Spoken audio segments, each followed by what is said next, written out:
Hey guys, what's up? Welcome back to my channel. If you're new here, welcome. And if you're already a subscriber, welcome back. And if I get emotional, I'm sorry. So guys, today in this video, I'm gonna be telling you a story.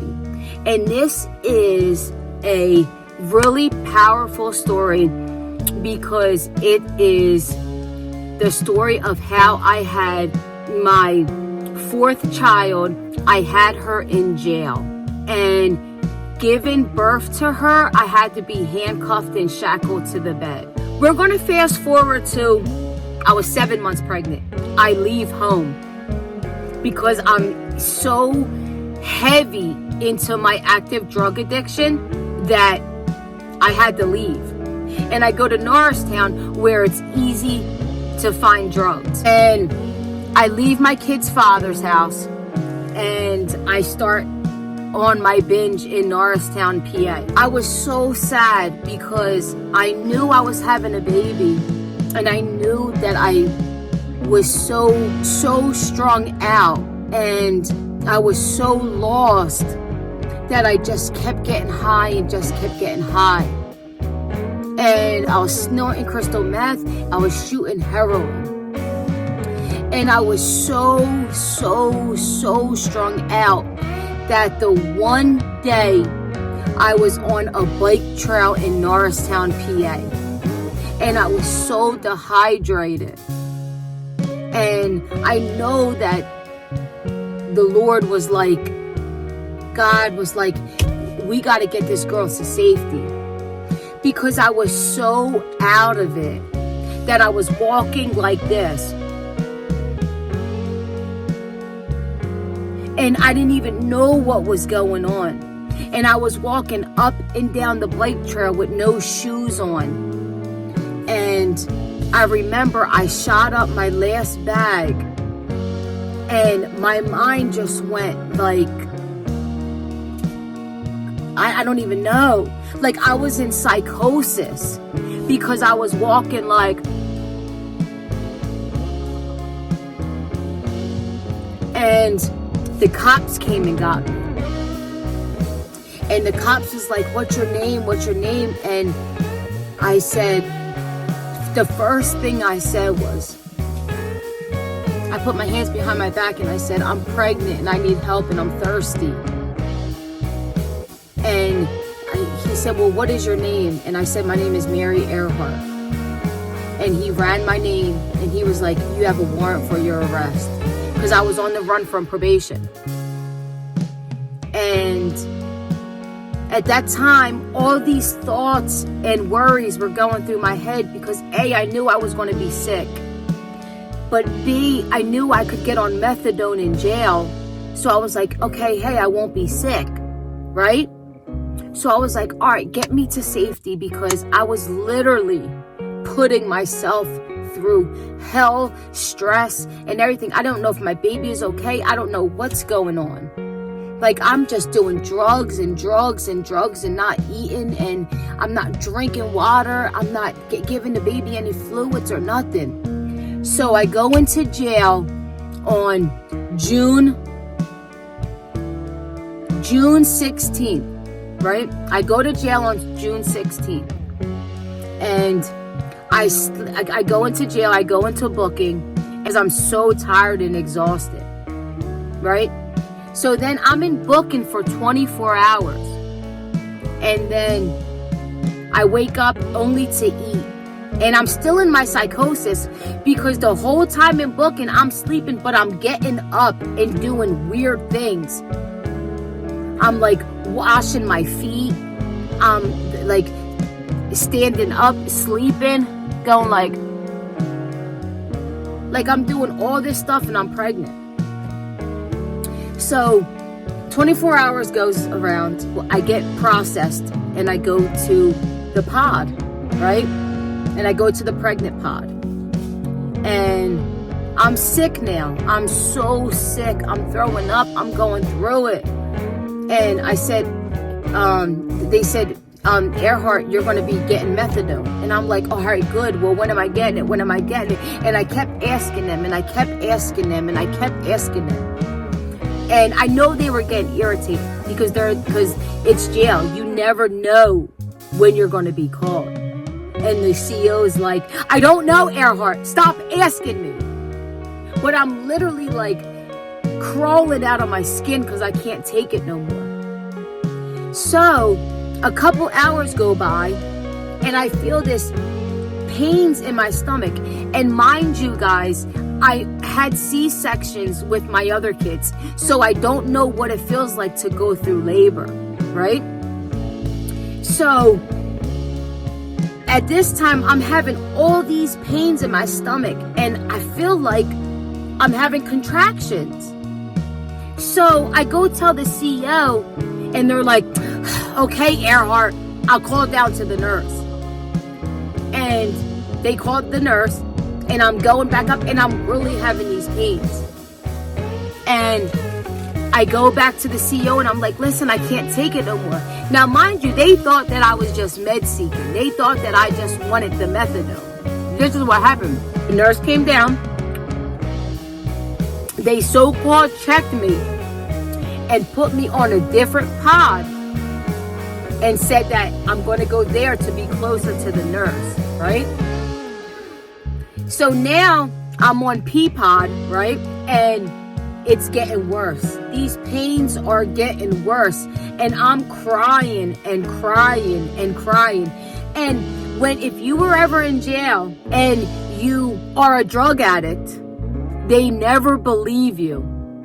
Because they thought that I only wanted to get methadone or wanted to go out to the hospital because I was dope sick. But honestly, guys, I had all these pains and I knew she was coming. So a couple hours went by and I dealt with it, but I was screaming and I was crying. And guys, them girls were so mean to me. They were like, oh, she's rubbing one out. Oh, she just wants methadone. Oh, that bitch just wants to get high. That bitch ain't going through no pain. She should have been getting high with her kid. Blah, blah, blah. I already know that. Like, I have addiction I'm fighting. And it was hard. I already know that. You don't have to tell me, right? I know I'm wrong. I'm completely wrong. But they just kept being mean and saying the nastiest things to me. So about 24 hours went by, right? And these pains are getting so bad. And the CEOs and the nurses are not doing anything about it. And finally, I'm screaming and crying and saying, listen, I'm pregnant. I think my baby is coming. So they called medical. And the medical nurses came to get me and they put me in medical. So I'm on a boat and I'm in the medical pod where all the, the people that have mental problems are throwing their food out the door and saying all this mean stuff. And I'm there on the ground on the boat and I'm in pain. And I'm screaming. And I'm like, no, this baby is coming. Please take me to the hospital. Please take me to the hospital. The pain would stop. And I would be okay for a little bit. And I would say, please, God, please make this pain go away. Please make this pain go away. I never know what contractions felt like because I had C-sections. So they schedule your C-section. So you go in and you always have your baby a couple weeks early. So my oldest son, he was a month early. My daughter was a month early. And my middle child, my boy, he was only like 2 weeks early. But they were C-sections. So now let me tell you what happened. So it was dinner time, right? And we had, I remember we had spaghetti, right? But it was a pasta. And the fork I was eating, right? And I was having contractions so bad that I literally threw my tray and my fork, everything, at the medical window where the CO was, and was like, you gotta take me to the hospital. Please check me out. I'm having contractions. And I'm banging and I'm banging and I'm banging. And she's like, they're ignoring me. They're honestly ignoring me. And I'm going through it so bad. So bad. So I'm banging and I'm banging, and I just keep banging, right? And the nurse comes and gets me and was like, Earhart, if you don't stop, I'm going to put you in the hole because you're not having contractions. You just want methadone. And I'm like, no, please, I really don't. The baby is coming. The baby is coming. So she goes and she checks me and she says, no, you're not having contractions. So go back and lay down. If you don't stop with all this ruckus, you're going to go to the hole. And all I could do was cry. I was really having contractions. So guess what I do? I start pushing myself, and I'm pushing. And I'm like, I know this baby is coming. I know this baby is coming. So then CEO comes, and we called her Barbie. And I'm like, Barbie, please, you gotta help me. I know my baby is coming. And she was like, there's nothing I can do. If the nurse said that you're okay, then you're okay. So you know what she does? She goes back to the other pod and tell the girls that the fork, remember when I said I threw my tray and all my food and everything, and my fork flew across the room. She went and told the girls that I was sticking the fork up myself so I could have my baby early so I can go get meds at the hospital. And I was just crying and crying and crying. So now I'm just pushing and I can feel myself. I'm peeing myself, but I'm doing everything to get this baby out, right? And I'm still banging and banging and banging. And let me tell you, 13 hours go by and I just picture me just keep banging and banging at this window to get the CEO's attention. And all she is doing this, doing her paperwork, ignoring me. I mean, my feet are dirty because I'm walking around the pod with no shoes on because I'm just trying to push to have this baby, and I'm literally standing up squatting and pushing to have this baby. So finally I was like, I can't take it no fucking more. I'm about to have this baby. Look, please.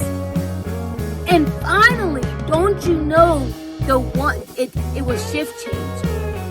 And you could see me crying and going through it. So the nurse was like, all right, come here, let me check you. Hold on, let me check you.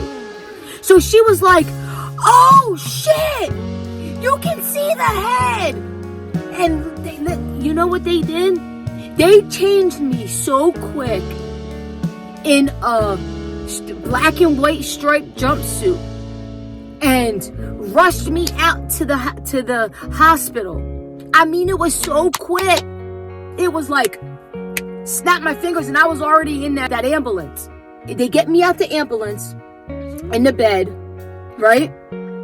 And they bring me to the emergency room. And they said, listen, this girl, she's incarcerated, but she's having her baby. So they said, okay, take her up to the labor and delivery room. And then the nurse was like, wait, hold on. We have to see if how many centimeters she's dilated. So they bring me back to the room. The doctor comes and he wanted to see how many centimeters that I was dilated. And he goes, oh shit, the head is right there. And mind you, I have to have C-sections. Like, I never went natural. They said, you have to get her to the operating room now. She has to be operated on. She has to have a C-section. And this baby, the head is coming. So by the time they bring me all the way up to the operating room, don't you know, they said, there's no time for it. The baby is coming. Push. And I'm like, oh, oh. And I pushed and she came out, right? But mind you, I was in jail. So it was such a beautiful thing, but I couldn't enjoy it because I was handcuffed and shackled to the bed, right? So when they're like, so then the CEO was like, so who do we call? And I was like, we have to call my kid's father. So mind you, I haven't been home for like 3 months. He don't know where I'm at. I haven't talked to him. He probably thinks like I'm dead, like the baby's dead. So they call him and they said, yes, we have Mary Earhart here and she just had your baby. You need to come get her. And I remember that I wasn't allowed to see him or talk to him. And the nurse told me that he came right away to come see the baby, right? And so I was in the hospital for 3 days. I couldn't talk to him. I couldn't speak to him. I was handcuffed and shackled to the bed. And it was just a beautiful thing that she wasn't sick. She had drugs in her, but she didn't go through withdrawal, right? So, mind you, the 3 days that I'm there, I don't breastfeed or anything because I still have drugs in my system. So I'm bonding with her and she's so cute. She's 4 pounds. And on the 3rd day, they said, listen, you have to go back to jail and he has to take the baby. And I'm like, no. And I don't know how long I'm going to do. Like I don't know how long I'm going to do. So he took the baby and I had to go back to jail. So now she is 8 and she is absolutely the love of my life. She's my best friend. And guys, when I tell you this, I'm telling you the truth. She doesn't even know this story. And I don't want to tell her yet because she'll never understand. But one day she will know that I had her in jail. And she'll understand. Alright guys, well thank you for watching. Remember, you can change. Anything you put your mind to, you can do. Change is possible. We do recover. Please comment down below if you're having any problems and you need help. I'm here for you. And guys, please, thank you for watching. Please make sure you subscribe, give me a big thumbs up, and comment down below. Until my next video. Bye guys.